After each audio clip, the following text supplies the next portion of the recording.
જામનગરમાં કરોડો રૂપિયાના ખર્ચે નિર્માણ પામી રહેલ સૌરાષ્ટ્રના સૌથી લાંબા ફ્લાયઓવરના જે પિલર છે તે તમામ પિલરમાં હાલમાં ગુરુદ્વારા ચોકડી સહિતના વિસ્તારોમાં કોર્પોરેશન દ્વારા ચિત્રો દોરાવવામાં આવી રહ્યા છે અને તેમાં આકર્ષક રંગો વડે ચિત્રોને સુંદર બનાવવામાં આવી રહ્યા છે. અત્રે ઉલ્લેખનીય છે કે આ ફ્લાયઓવરની નિર્માણ કામગીરી હાલમાં અંતિમ તબક્કામાં ચાલી રહી છે. એક તરફ ફ્લાયઓવરના પિલરમાં ચિત્રો બનાવવાનું કામકાજ ચાલી રહ્યું છે, ત્યારે બીજી તરફ અંબર ચોકડી નજીક વાહન ચાલકો માટે જે ડાયવર્ઝન બનાવવામાં આવ્યું છે તે ખૂબ જ બિસ્માર સ્થિતિમાં હોવાને કારણે રોજ હજારો વાહન ચાલકો હાલાકીઓ વેઠી રહ્યા છે. आर्य कन्या गुरुकुल करीब 90 एकड़ में फैले इस विशाल परिसर में कक्षा 5 से लेकर 12 तक निवासीय शिक्षा के अवसर उपलब्ध हैं.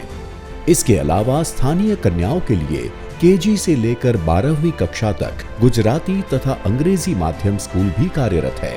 आर्ट्स तथा कॉमर्स विद्या शाखाओं में स्नातक तथा अनुस्नातक कक्षा के अभ्यासक्रम भी इसी परिसर में चलाए जा रहे हैं, जहां पाक कला, सौंदर्य कला, सिलाई कला तथा हर प्रकार के खेलों में भी यहाँ की बालिकाएं निपुण हो उसका ध्यान रखा जाता है.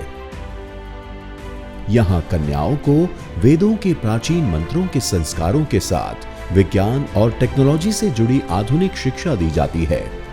बालिकाओं को विभिन्न कलाओं में पारंगत बनाने के साथ संस्कारों का सिंचन इस गुरुकुल की विशेषता है.